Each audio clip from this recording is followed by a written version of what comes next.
বিজয়নগরে ৬.৫ কোটি টাকার ভারতীয় চোরাচালানি পণ্য জব্দ। মোহাম্মদ শামীম ওসমান গনি, ব্রাহ্মণবাড়িয়া প্রতিনিধি।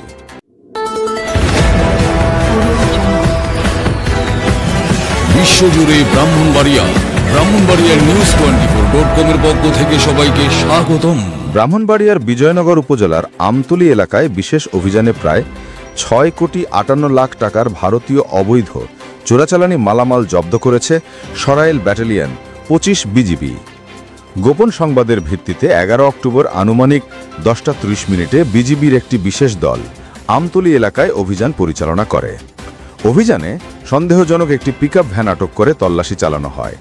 পরে গাড়িটির ভেতর লুকানো অবস্থায় পাওয়া যায় ৭,১১৮ পিস মোবাইল ফোনের ডিসপ্লে, ১৯৫ প্যাকেট পেঁয়াজের বীজ, ৮,৩১৬ পিস বিভিন্ন ধরনের ইঞ্জেকশন, একটি পিকআপ ভ্যান। আটককৃত পণ্যের মোট বাজার মূল্য প্রায় ৬,৫৮,৪৯,০০০ টাকা।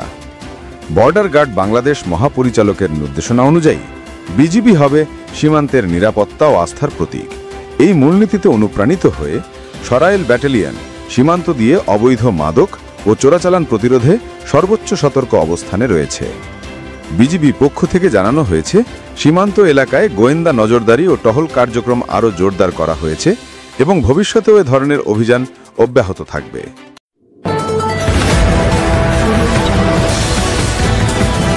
বিশ্বজুড়ে ব্রাহ্মণবাড়িয়ার news24.com-এর পক্ষ থেকে সবাইকে স্বাগতম।